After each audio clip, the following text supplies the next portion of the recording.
Hello and welcome. Thank you so much for joining me tonight. This was a bit of an impromptu because a few things in my schedule got mixed around a bit. I was supposed to be on Modern Day Debate tonight, but James thought about it and said, hey, there isn't a whole lot of point in having a debate up against the presidential debate because most people who are interested in the presidential debate are going to be wanting to watch theirs. So we moved my debate to Saturday, and I thought I would do a stream today just primarily to feed the algorithm, but also to have a little bit of time with friends before the debate starts. So this one's going to be a bit shorter than usual so that we can all end on time to all go see the debate.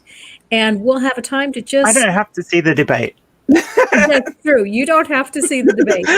And if I didn't live in this country, I don't think I would watch it either. I think it's going to be a firestorm. I wanted to say a different word, but I don't usually use those words. Is it going to be a firestorm, or is it just going to be really, really sad? I don't know. It's not going to be sad either. It's going to be a laws fest. Yeah, because... Trump's a laugh anyway. I mean, you've got if you're not in America, you've kind of got to laugh at him. But I don't know. How is Biden at debating? Well, before we get to that, let me introduce you real quick. We have Jen with us today from Jen's Little Corner. Hi. And we have John Peterson, the amateur conversationalist. Hello, hello. And a little bit later, Brainbug may be joining us when he is free. And let's see, there was one other person. Oh, B from B the Family. When she gets home from work, if she gets home before we're finished, she might join us as well. And hello to everyone in the chat. Hello to Junk Shop. Hello, Euron Roderick. And let's see who else is here. God, this Granny's in there. Yeah, I'm there. Yeah, it does there. Okay, now we've said hello to everyone. Go ahead, Jen and John. What can we expect from today's debate? Well, before we talk about debate, I want to ask, what is the topic of your debate on MDD? The topic of my debate is, are men and women equal in the Christian faith? And James has found me the most interesting of opponents. It's a man by the name of Joshua from Vietnam. He is the utmost of gentlemen. He teaches debate, and he really enjoys debate, and he will debate anything.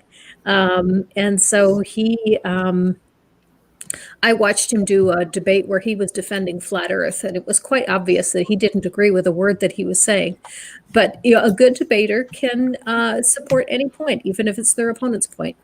Well, and real quick, just to tell you something that Skylar Fiction started a few weeks back, Friday night fight night. Mm-hmm. And I took part in that last Friday. And what he does is he has a list of topics, and then you pick a number between 1 and 35, and that determines the topic. And then one person picks a letter A or B, and then he assigns you whether you're pro or con. Oh, that sounds like fun. Yeah. And so it was like debate class, But that was you should stop over there for that sometime. So you have to be able to debate the issue even if you don't believe in it. Right. Yeah. I mean, the one I got up was against a guy named Joden, and we were debating whether STD testing should be provided in schools. And I had to do the pro side of that. I'd much rather do the pro side of that than the neg. Yeah. It's always a challenge if you cop the side of the debate that you personally don't believe with. Yeah. But it's good for your skills as somebody who debates, because you learn proper debating skills at that point, and you learn the rules of debating, which unfortunately is something that the rules for debating isn't something that's always adhered to on something like modern day debates, which is a sad statement of the platform itself. As far as having... I'm sorry. No, I was just going to say, as far as having proper debate platforms on YouTube, I'm not sure that we actually have one. I mean, Non Sequitur certainly wasn't. And modern day debates has become the same sort of thing, where they're all about the dumpster fire than they are about the actual proper process of debate. Well, and the thing is, too, over on Modern Day Debate, I love James. I love what he's built over there. And he's such a sweet guy, very accepting of, anybody. But there are some dumpster fire interlocutors that are on that channel.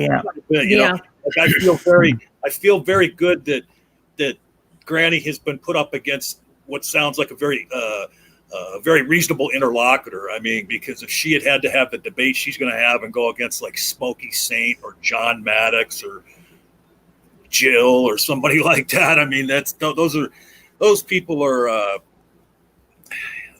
like you said, they don't follow the proper etiquette of a debate. It's more ad hominem with those guys. Yeah. I'm sure James will get better as he does the show more and more as moderator, but it is a hard task. I don't envy anyone who has to moderate a debate, especially if they're not experienced in moderating, because it's a thankless task. Erica Gutsick-Gibbon is going to be the moderator. Oh, that's cool. I love yeah. her. I mean, and I'm just going to say, yeah, I mean, look what James has built in a little over a year.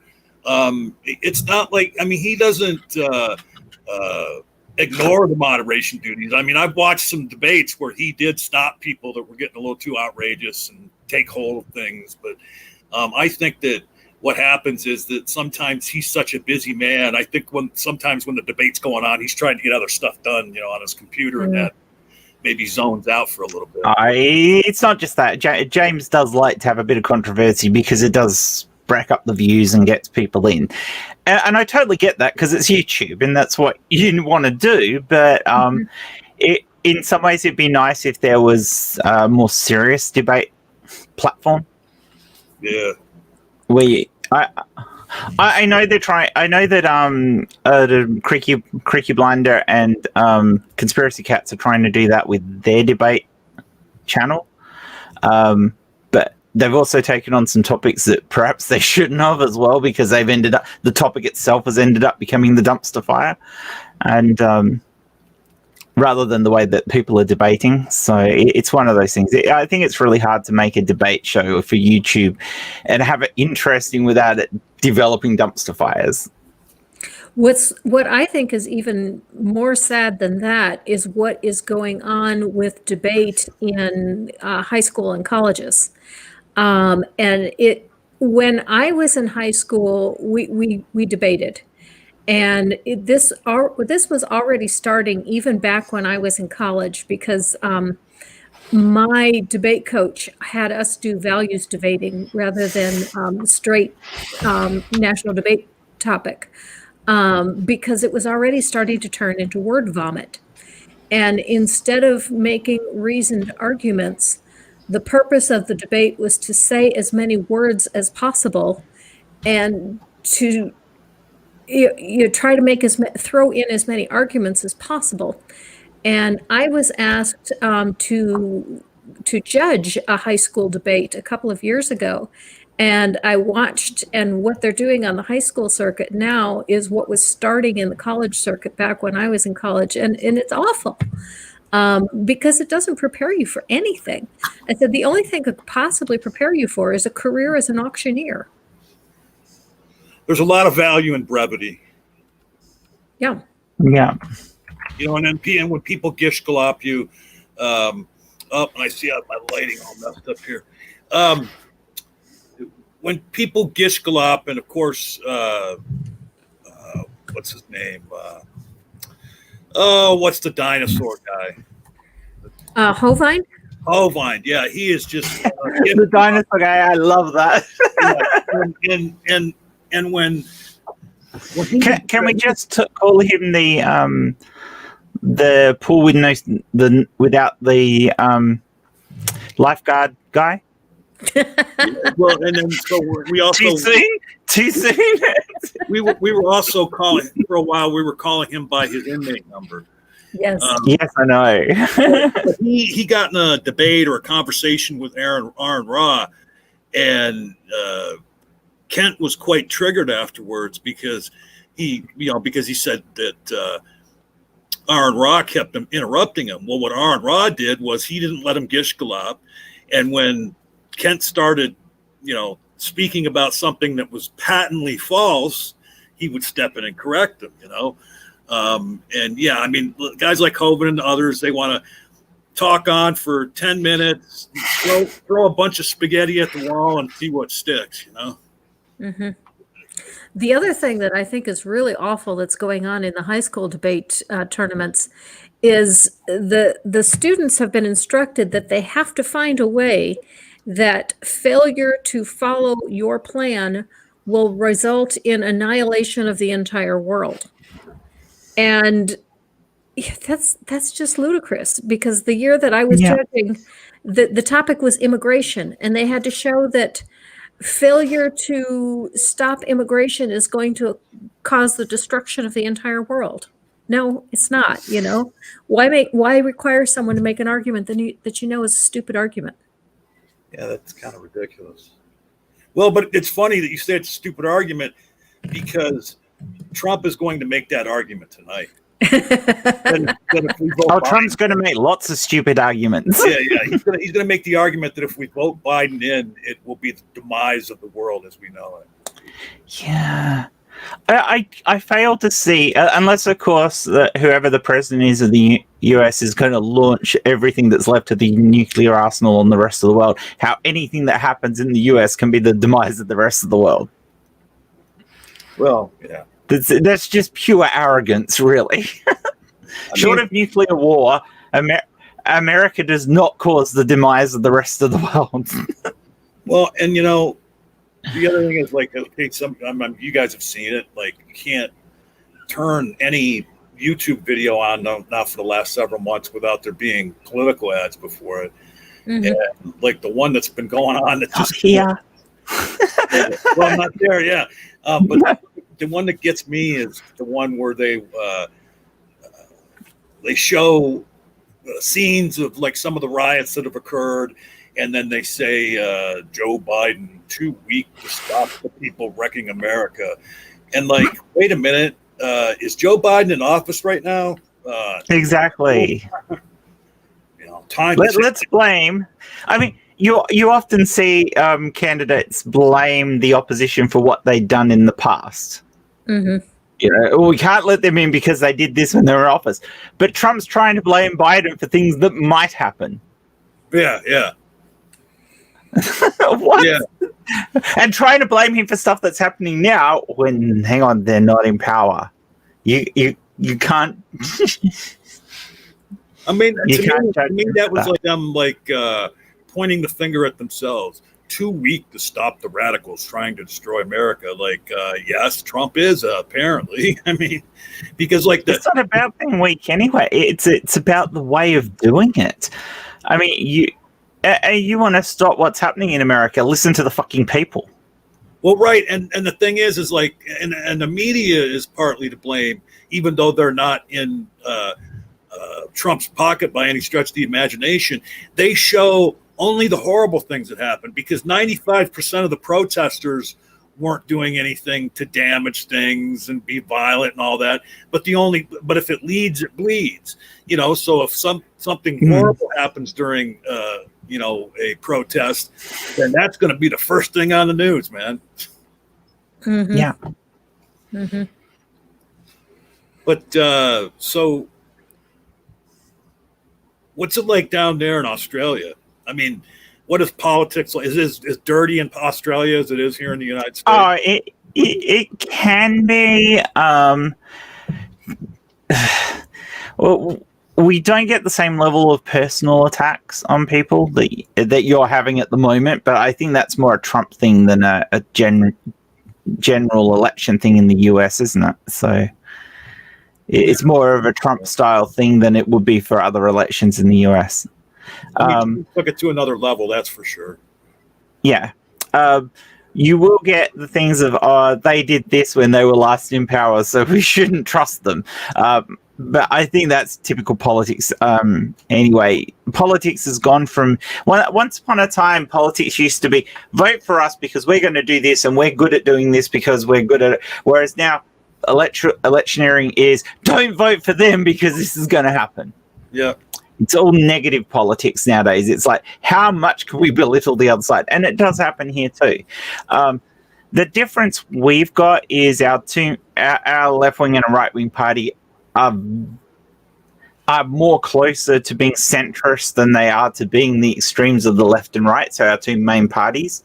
So whilst we have our Labor Party, which is our left wing, and our Liberal Party, which oddly enough is our right wing party, they are still both. The majority of those people are very centrist, are very socially forward thinking. Like, you've got somebody like Chris who is a conservative in most of his views, but he's socially progressive.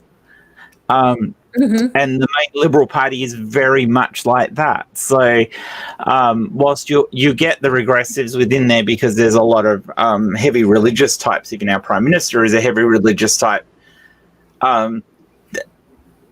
you still get it where you can have agreements between the parties, and if it's for the good of the country, both sides will come together and figure out a way to make what's the good of the country happen and things like that. So we get political lines, but we get political lines in a different, more relaxed kind of way, which so whilst it's still upsetting when the side that you don't want to wins, it's not the end of the world.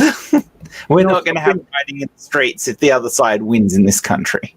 So, I mean, something that you said a moment ago was very interesting to me, true and very interesting, because it kind of tied back to what we were talking about at the beginning of the stream, is when you said about how now politics is not talking about what you will do, but what your opponent can't do. And that often happens in debates, too. People are supposed to be representing a certain side of an argument, and instead what they do is they attack the opposite side rather than make their case for why their side is right. And you can pull apart in a debate, this is the bit that most people who debate don't get, especially if you're talking about like flat earthers. If you're supposedly debating your topic of flat earth, you should be providing the evidence for your flat earth, not tearing apart the opposition side of it in your opening statement, because that's not what you do. You address the issues that each side puts up.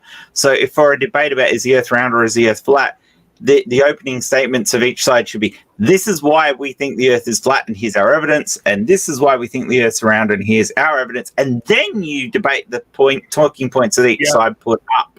Yep. Not points that weren't brought up. Yeah, I mean, and actually, you're right on the nose, because it is flat earthers most of the time when they do their opening. They're not telling you the model of flat Earth. They're attacking. No. Well, there isn't a model of flat Earth. That's the problem. Yeah, right. That's why they have to do it. It's in Genesis 1. And the pillars of the earth. That's right. It's turtles all the way down. And the firmament. Yeah, the firmament, and the waters in the atmosphere. Yeah, and the glass. To be fair, it's the same argument that you'll get with Kent Hovind if he's trying to argue evolution. Mm-hmm. He doesn't argue an alternative point of view with examples of why he's right. He tries to argue against evolution because he thinks this pokes a hole in it. Yeah. Well, that's not how you meant to do that debate. Unless, of course, you're going to have this person just give the reasons why. And they stopped being funny once the arguments were all the same. Yeah. It's like any of us who've watched enough of it, I've done a lot of debunking videos on my channel, and I am sick to death of doing them because they're all the same. They're always the same arguments. It's always the same bullshit that somebody's saying, and there's only so many ways you can say that somebody's an idiot, or to debunk exactly the same argument in a humorous sort of way. It gets to the point that I just don't want to. I don't see the point. I've already covered this ground, and other people have covered it too, and some of them have covered it a lot better than I have. And I'm like, why am I doing this? Why aren't I just educating people on what the actual science is? Because that makes way more sense to me. Well, and the thing is like, you're right. It's been done so much by a bunch of different YouTubers that now you don't have to debunk flat earther because the term flat earther just entails idiocy. It does. Yeah, I got into it with a couple flat earthers on Twitter once, and I only did it because I'd never talked to a flat earther before, and I wondered what it was like. And the first thing that It's a they rabbit said, hole. yeah. But the first thing that they said that really surprised me was they were talking about how you can't go to Antarctica, that Antarctica is this deep state secret. I said, wait a minute. My brother-in-law was stationed in Antarctica for 10 years on a naval station there. What do you mean you can't go there? There's literally people from the US Navy there right now. Yep. and if you've got the money, you can take a personal trip there. Yeah. You can fly down on the helicopter that lands on the icebreaker and goes through the freaking ice to Antarctica. You can go.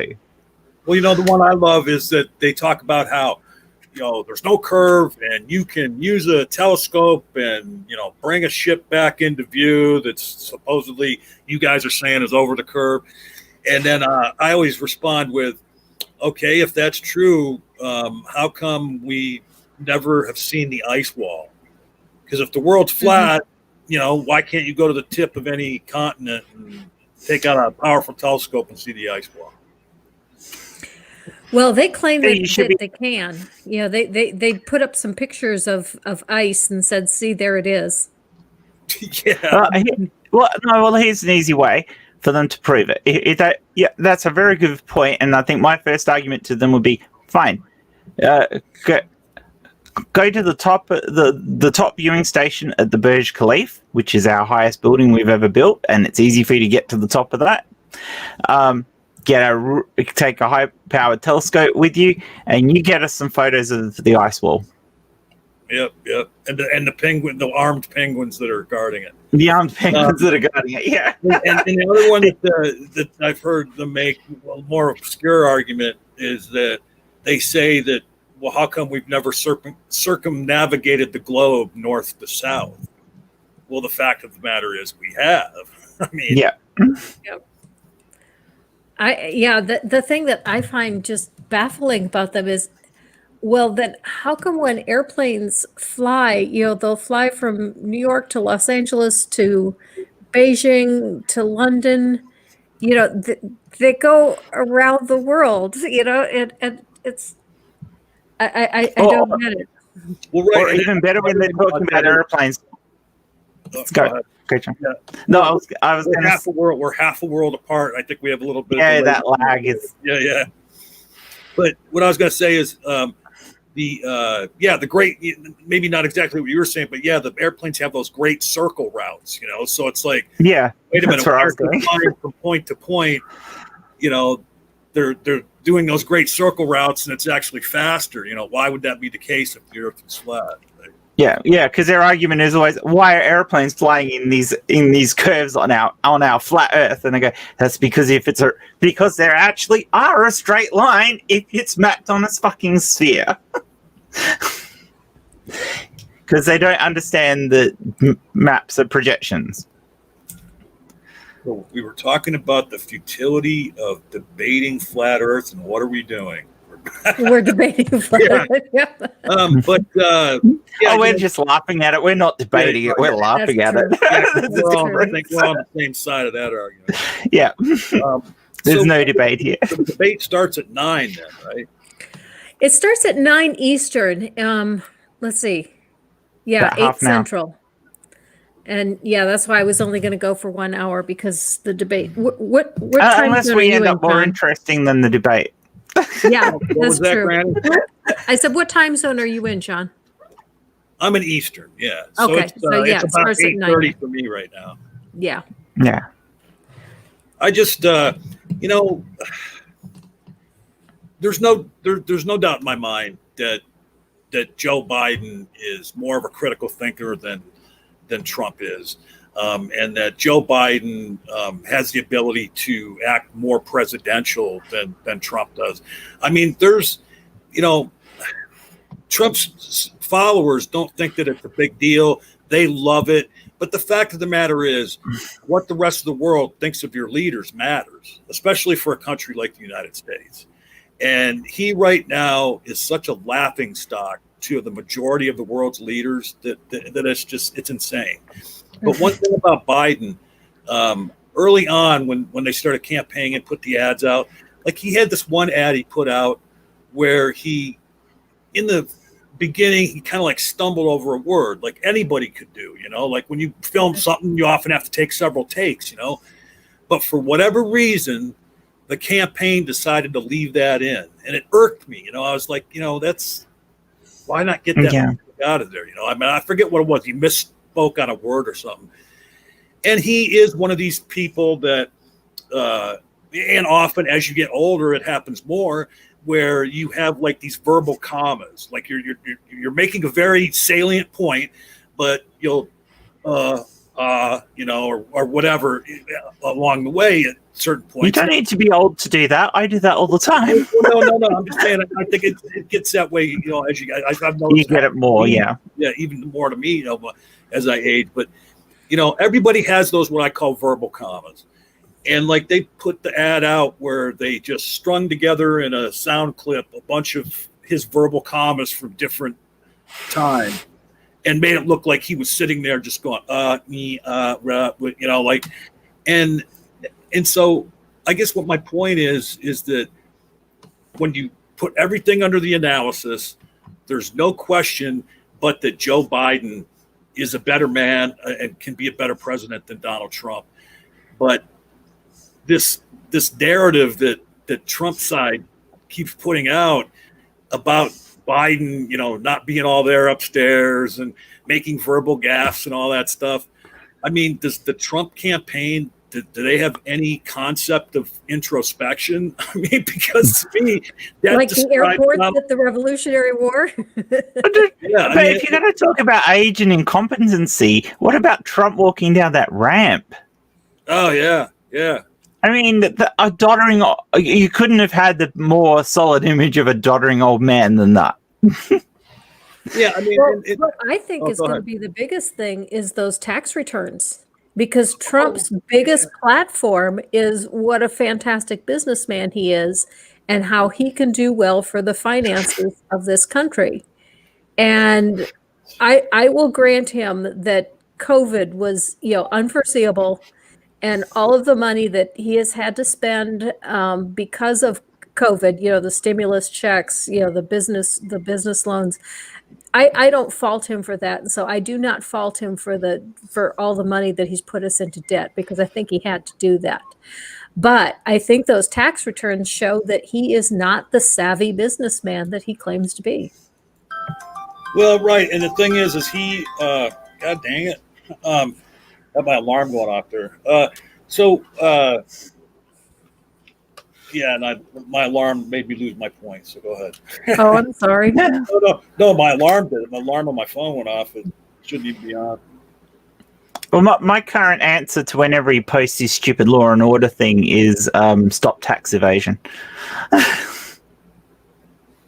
Yeah. Cap. Because I mean. I know he hasn't paid much tax, but it is fairly obvious he's avoiding tax too. Oh, yeah. Yeah. I mean, the man's a criminal, basically. You've got a criminal in your White House.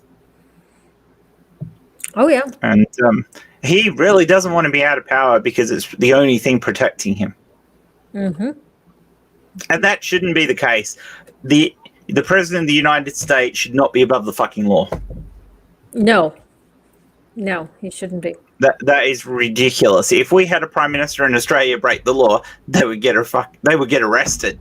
I mean, here's the thing, and I don't know if they said anything about it in the article, but I honestly don't think that, except for the creative way he and his accountants and everything do the books and all that, I don't believe he's really a billionaire. I mean, there's some. Oh, no way. There's some. Finance people that have done analyses of his finances, and when you factor in inflation, that he really doesn't have very much more money than what his father gave him to start out with. Because his father, he talks about how little he got from his father. He got $400 million in cash and assets from his father, Maybe he considers that very little. Yeah. I mean, that's the point. I mean, what has Trump really done apart from spend daddy's money? And you got $400 million. You are going to make some money. So basically, he's living on his interest. Right. I could live on the interest of 400 million quite easily for the rest of my life and do cool. You know, he's bought all kinds of business ventures. He's got a number of golf courses around the world, and the golf courses are losing money hand over foot. He's also got, you know, a lot of hotels, and the hotels are losing money, and he's got casinos. Some of the casinos are money makers. He's got some money invested in some foreign businesses, and those are making money for him. The thing that made him the most money was that TV show, The Apprentice. Yeah. Yep. Yeah. Yeah. I mean, a lot of the network TV shows, the ones that become big, it's like a license to print money if they become popular. So I was looking for this because I tweeted this out the other day when I saw somebody else tweet it. And I added the caption, "This tweet didn't age well." And this is a tweet from Donald Trump in 2012. And he has a chart on here that showing like who pays taxes and everything. And he says, all caps, the word half of Americans don't pay income tax despite crippling government debt. You know, like he's all pissed off about it. It's like in 2012, according to the article, he didn't pay any damn taxes. Mm-hmm. Yeah, well, I mean, he's a hypocrite, isn't he? I mean, he's a hypocrite about everything, not just this. Yeah. Oh, yeah. That's why I don't get why the evangelicals are on his side. Like, you know, supposedly their family values and, you know, this, that, and the other thing. I mean, yeah, Trump's real family values, ain't he? Like, he cheats on all his wives. He cheated on Melania when she was pregnant.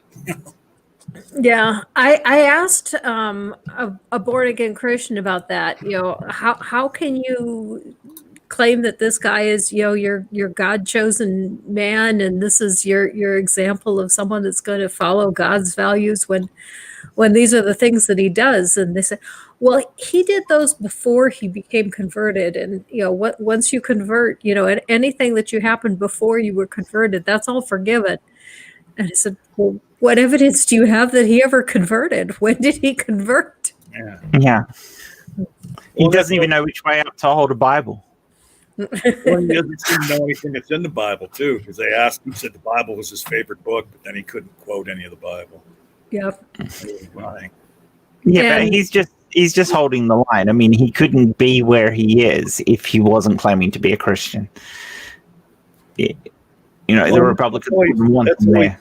That's always odd, too, about Christian beliefs. And not all Christians believe it. But, okay, so according to some Christian beliefs, there could be a person that's an atheist that did all kind of, you know, was a very good person and did all kind of charitable acts their whole life. They're going to go to hell. But then there could be a serial killer that just before they throw the switch, you know, he can convert and apologize to God, and he's going to go to heaven. Like, that's crazy. Mm-hmm. I used to have some friends that would say that, you know, you can't have a deathbed conversion. But if you ask them, you know, well, how much time does there have to be? Time for you to do some good works to show that you do really have a heart change. Yeah. So at that point, you've gone from just requiring faith to having good works, and yet a lot of Christians will say you don't need good works. So you took the words right out of my mouth. Jeff, I jumped in to say the same thing. Great minds. Huh? Yeah, that's what she said to me in my DMs. She said, "Hey, you want to come on?" And I was like, "Yeah, send me the link." And then she sends back she says, "Great minds." And I was like, "What does that mean?" And then I looked further up the chain, and she had already sent me a link. This person in the chat, I love their name. God equals the square root of -1. And like I've always said that God isn't even that E equals MC squared. So God's formula must be E minus MC squared. But so, I've had arguments with God equals a couple of times about that because the joke is, of course, the square root of -1 is imaginary, so God is imaginary. Except that imaginary numbers aren't imaginary. We called them that. More often than not now, we refer to them as complex numbers. But these numbers actually, the square root of -1 actually does exist. It has to exist for our number tables to work properly. So it's not an imaginary number; it's a real number. It's just a concept that's really hard for us to understand, which is why we started calling them complex numbers. Well, see, I goofed up then because I'm being pedantic. I know I'm being pedantic. No, my problem is that like I'm so far removed from any schooling, and I thought that the square root of -1 was 0. Oh wow! Isn't it? No, it's I. I stand for the square root of -1. I is it's a factorial. No, isn't I affecting factorials? I mean, a lot of letters are reused for different functions. I is the square root of -1. So like the square root of -1, it is I. But if you had, say, the square root of -9 would be 3i. So 3 times the square root of -1. Not a number, though. I remember when I was in high school. It has to be though. There are definitely those numbers that are the square root of negative numbers actually have to exist, but we assign them the value I. Well, no, so we assign the -1 I was taking my turn to be pedantic. Oh yeah. When I was in high school, calculators were programmed such that if you hit a square root of a negative number, it said error. Yeah. It printed out the word error. All right. Well, the letter I is polysemous for the human eye, for an actual eye, and eyes are round. So the square root of God square root of God. I like square that root one. of -1 equals 0 because it's I, and eyes are round. So I don't know what that was. I'm not going to keep arguing about this about about the negative square root of -1. But just trust me when you're doing number lines, and because all our concepts of how numbers work come from number lines, and if you're doing number lines, the square roots of negative numbers actually have to exist for the number lines to work. You know, Jen, I will not go into how that works out for you,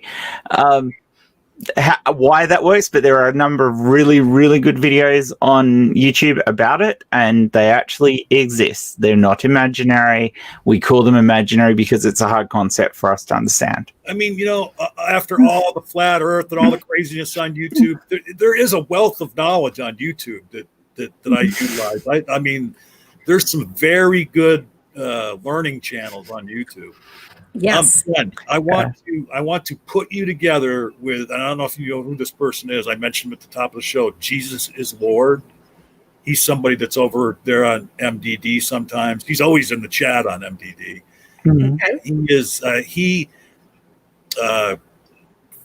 infamously a couple weeks ago did a stream one-on-one with Skylar Fiction and just was spewing nonsense the whole time and making all these simple factual errors. And he claims to be a teacher. Really? He claims to be a math teacher. What's that? I said that's too bad. Yeah, I did a math degree. I did a math degree when I did my computer science degree. So, I like maths. I'm not going to profess to be because I don't think, had he been in this discussion, I don't think, just much like myself, I don't think he would have understood that concept of, I and all. maths is such an integral part of doing computer science that it was a requirement to learn a lot of this stuff. But I won't profess to be an expert, although I have a degree in it. It's only a lower level degree. I would love to go further and get a. I'd love to actually take it up a notch and get a PhD in maths because I love maths and it's I just didn't get to read awesome. all that. This is not what we're gonna. Not the weirdest conversation we're gonna observe this evening. Yeah. Yeah. Okay. Hey, can I debate maths with Trump? That'd be good. That sounds good to me. Oh, Jen, I wanted to just throw in a little historical note when you were mentioning that you've got a computer science degree. When I was in college, if you were not a computer science major, you were not allowed to touch the computers. What? Oh, that's ridiculous. But I suppose no. Well, when were you in college? What Granny's not telling you is that when she was in college, the computers were abacuses. Punch tape. 1979 to 1981. So Reel to reel then. Yeah, and you had to know a computer language to be able to use them, which is why only computer science majors were allowed. So you would have had labs with dumb terminals that so basically keyboards and monitors that then had serial connections back to a mainframe, and that mainframe would have had hard drives with disks like this. So when they were swapping a disk, they had huge, great big bolts across the top of them that they would undo. They called them a hard disk because they were literally hard, but they were actually slower than the old floppy disks we used to have in the 80s. And you'd undo great big nuts from the top of them and lift them out as stacks, and then put the next stack in to run whatever software. And there was usually 2 units, and you'd probably have some reel-to-reel tape as well for I never took any computer classes in college since I wasn't interested in majoring in computer science. I really couldn't. I just recently sent for my college transcript. I went for less than a year. I was like a character from that movie Animal House. That was my college experience. I blew off class an awful lot, and ended up not, doing some of the work and got some really horrible grades. But it was funny to get that. They emailed it to me, and I was just like, "Oh wow, yes, I was a complete F up in college." Yeah, I enjoyed my studies when I did them, but as much as I don't use them now, because most of my work for myself it hasn't been in writing software. It was when I was younger, but not now. Most of my work has been in the technical side, doing computer repairs and setting up networks and stuff like that. And I don't use any of my degrees for any of that work at all. It's like, back in the day, you did. When I did early repair work and stuff like that, because I also did some electronics work and stuff like that, so I used some of that studies, and I did do programming. I did programming for the education department in Western Australia years ago, that was interesting. Back in the days of when we were still using Cobol for some stuff. Yep. My roommate took Cobol. Yeah, I hate Cobol. When I was doing my degree, though, I was told by the lecturer, you can't write game software in Cobol because gaming, it's not a language for writing games and it's purely for business. So to prove a point, I wrote Pong in Cobol. Oh, that's interesting. Which is really hard to do because Cobol has no proper screen handling routines. So I had to figure out a way to create screen handling routines in Cobol. and it's not properly procedurally driven either, Cobol. So doing it was really, really complicated, but it worked. And my lecturer was like, how the hell did you fucking do that? And it was like a complete waste of time because it didn't even fit in with what I was doing. But I just wanted to prove a point that if you can write code on something, you can make it do whatever you want it to do. It's just harder in some languages than others. And I want to say welcome to Brainbug. We're glad you're able Hi, to make it. Brainbug. Hello, Hi, everybody. Brian. Did you just come from another stream? Yes, I just finished up with the perspective with Ethan. Did you get a Okay. bunch Oh, of goofy, yeah. did you get a bunch of goofy callers? Oh my goodness, yes. If you go back and at least if you don't listen to any of the rest of it, go back and listen to that very first call. It was pretty out there. It was. It got Really? Yes. No aliens yet, but I'm still hopeful someone will call in and with some alien claims. That's my. I've been bugging everybody with it, Amanda. Bugging. Just Maybe you guys will turn this into your very own coast to coast X yes, like kind of show, you know? Art Bell. Yeah. Yeah. You get some people calling in with Bigfoot and stuff.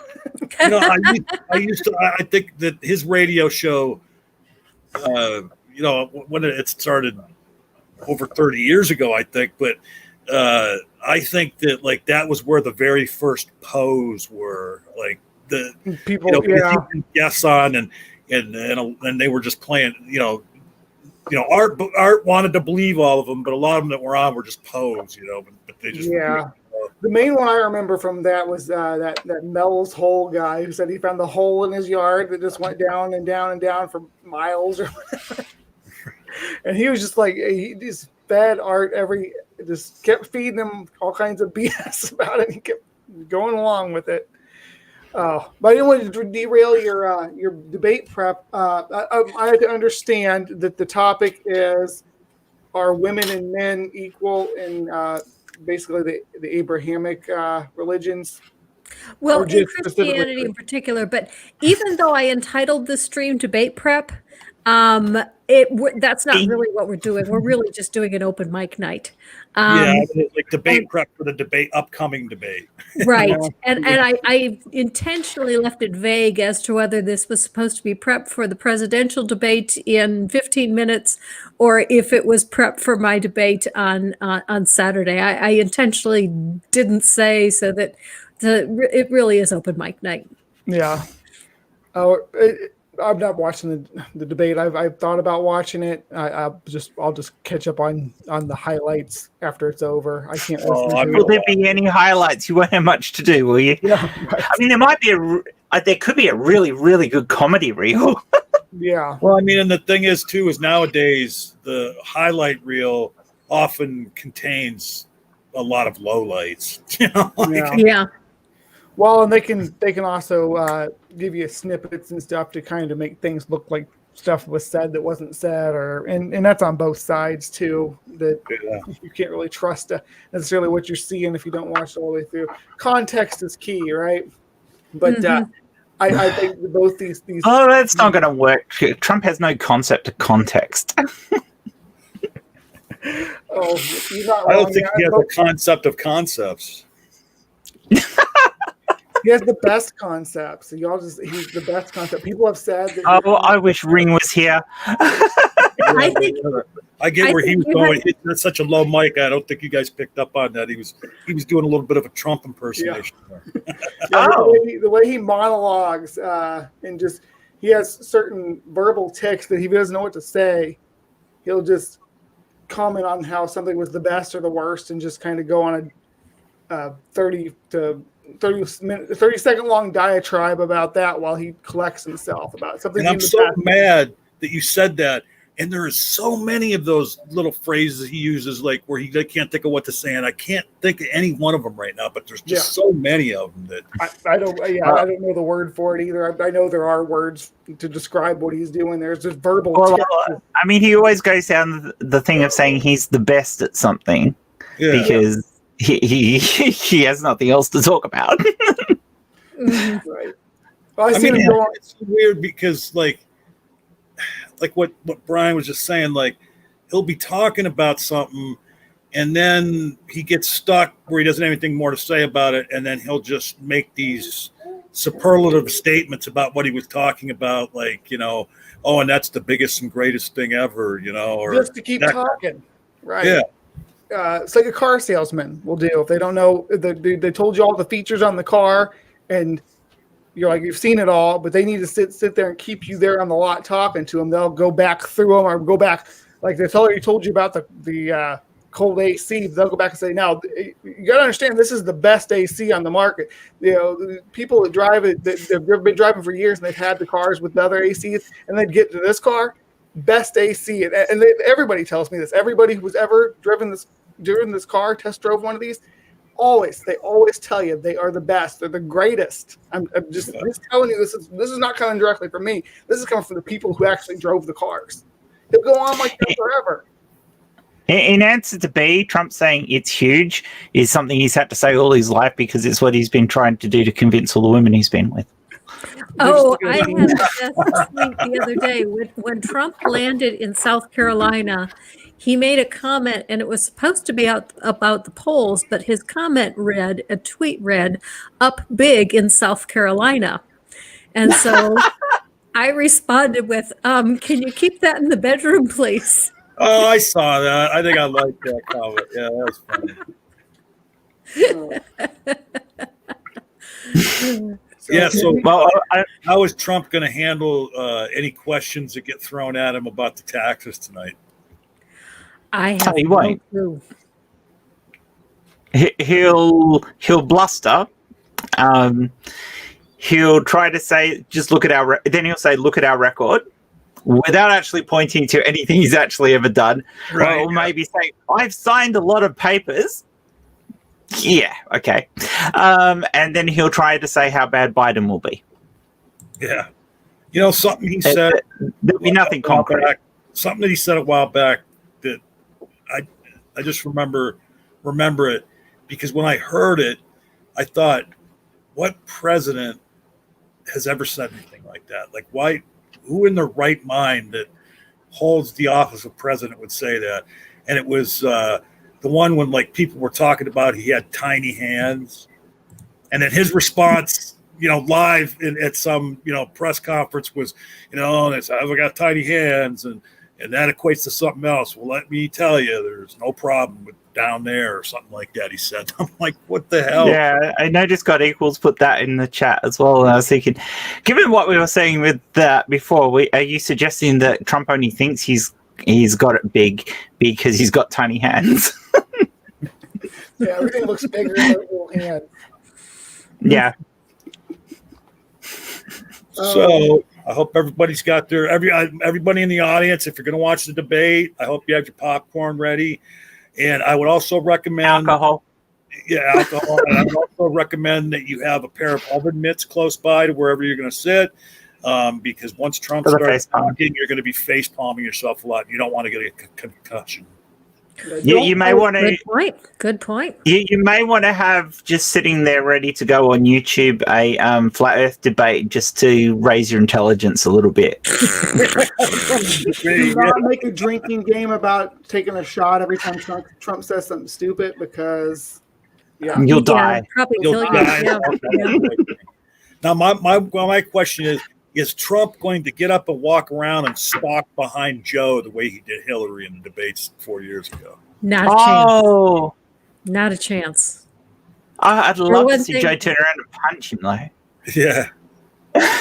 Well, that was that was a posturing thing. It was that's all there was to it. He was an intimidation. Well, and it was a posturing thing, and it's only something, and not every man, but it's only something a man would have tried to do to a woman. Mm-hmm. You know, and a man it's really misogynistic. It's completely misogynistic. Yeah, right. And when I'm saying man would only do that to women, I'm talking about like misogynistic men like Trump. Yeah. Mm-hmm. Yeah, no respect. 4 minutes to go. Yeah, we probably need to wrap this up so people can go get to the dumpster fire. If they want to. If they want to. Right, exactly. So I'm going to let everyone shill. I'll let everyone give a closing comment, and then I'll let you shill for yourselves, and then we'll head out. So, Jen, any closing comments?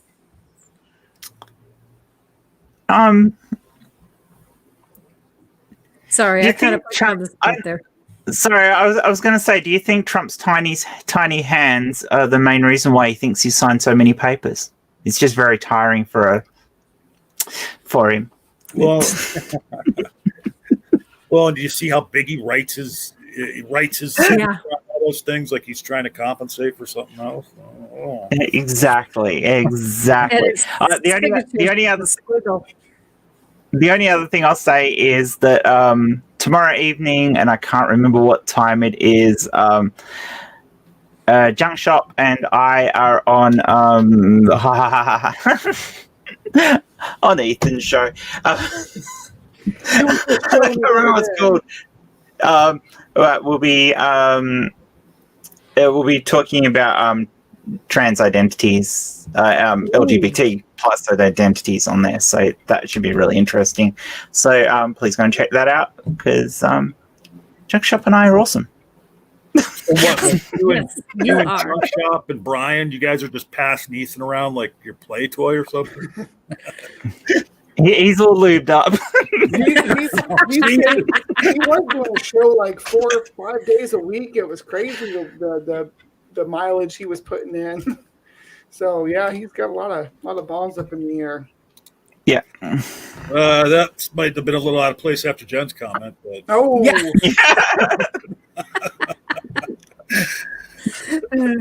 John, what do you want to shill for in closing comments? well, my closing comment is I is not a number. And I just want to say that please come to the open room on the Rageous channel tomorrow night. And I'm going to, while I'm watching the debate, I'm going to be DMing a bunch of Christians that I know. We tried it last week, but some of the Christians I contacted weren't available. We want Christians to come over to the open room tomorrow night, starts at 7 o'clock Eastern, and convince us atheists why we shouldn't be atheists. Why we Oh, God. You're going to end up with your favorite Christian there, aren't you? Who's that? Smokey? No, I was thinking of Garth? Cupcake himself. Darth? Oh, No, Cupcake. Oh, yeah, Matt Powell. Matt Powell. Okay. Matt Powell, who thinks that Civil War soldiers shot down a pterodactyl. can I talk to him about that? If he comes in there, will you all give me and him the floor to talk about that Civil War pterodactyl claim he's making? Oh, yeah. Yeah, Oh. I mean, it's so funny. Like, Photoshop pterodactyl standing next to Civil War soldiers, and Matt thinks that's real. And he doesn't believe in evolution. Well, yeah. But yeah, and also I have the Apostate Alliance every Sunday at 11 a.m. Eastern, along with my fellow host, Faye the Most Gracious.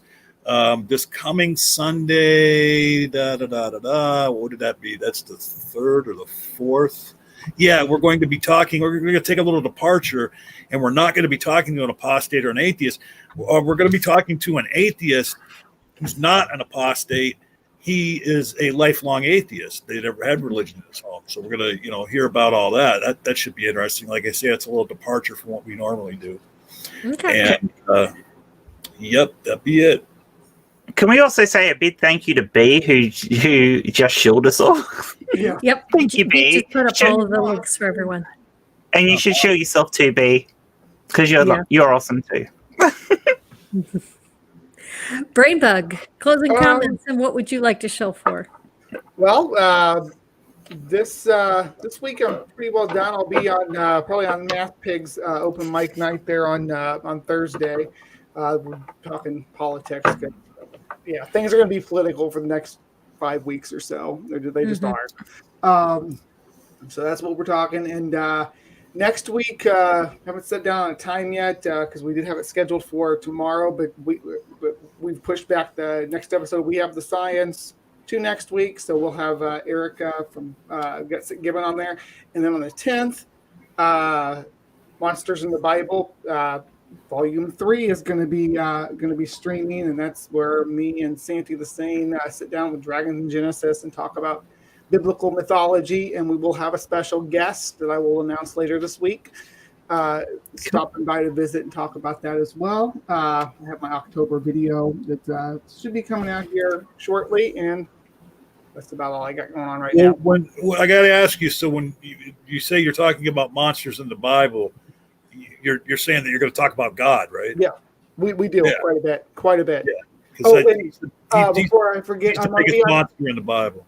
Yeah, he's the big one. But that's actually the subject of that one is going to be this time around. We're talking about the other gods that are mentioned in the Old Testament: Dagon, Moloch, Baal, and entities like that, and how they were. I'll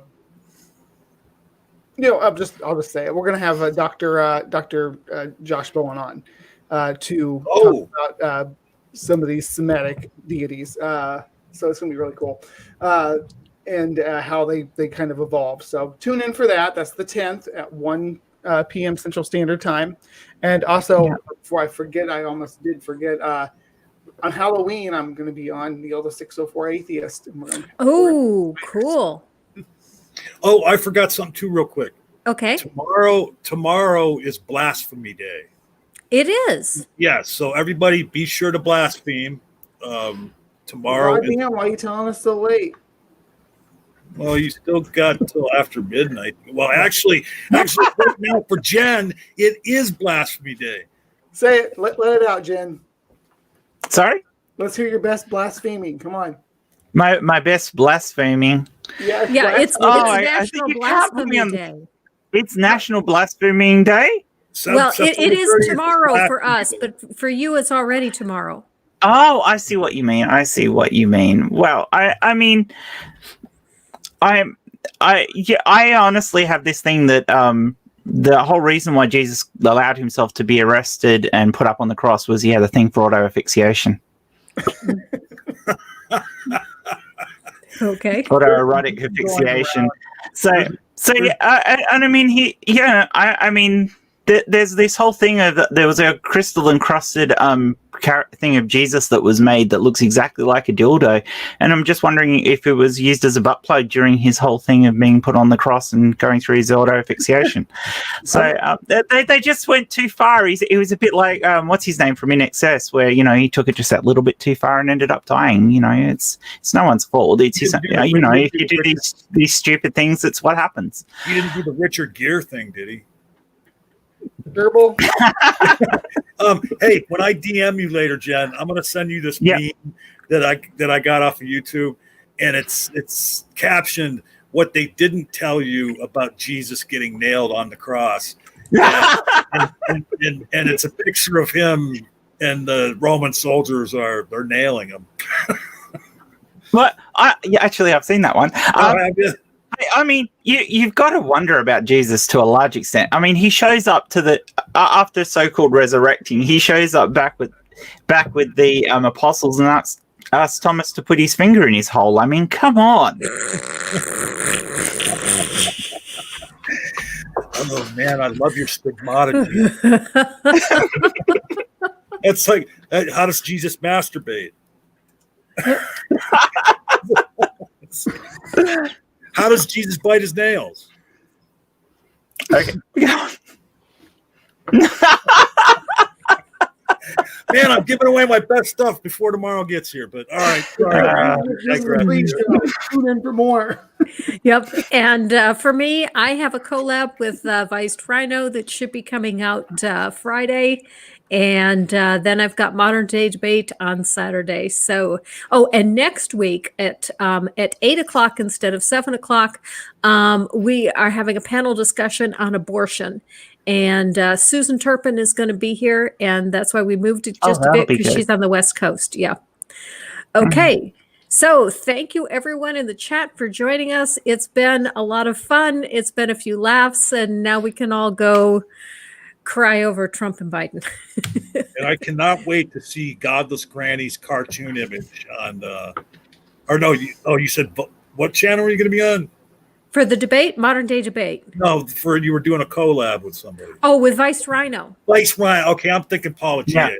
I was looking forward to seeing you in cartoon form. Well, actually, if you want to see me in cartoon on Apologia, just watch the closing credits. I've been a patron of his for a long time. Oh, and you got a cartoon image of you? Cool. Yeah, he drew a cartoon image of me that's in his credits. Oh, wow. I thought you'd already been on as well. No, I've never been on Apologia. You haven't? Oh, okay. No, I had him send me a couple of video clips that I threw into one that I did, but it was just a couple of really. I more pretended he was collabing with me, and he just sent me just a couple little audio clips. More like I've had with him, where he sent me clips that I could use with his voice, and yes, when and he sent me a clear screen figure. Yeah. Mm-hmm. Yeah. Oh no, he sent me animation and a voiceover that I could use, but it was an animation he'd used before that just fitted in with what we were talking about. That was for the Who is Notcher video that we did. But the collab project with Vice Rhino, this one, we've been completely working together on that one.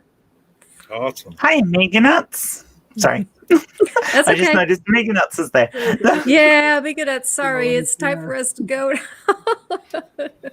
So. Go watch the debate and laugh at that, because that's going to be much funnier than us. Yeah. I know John's Neil joke was pretty good.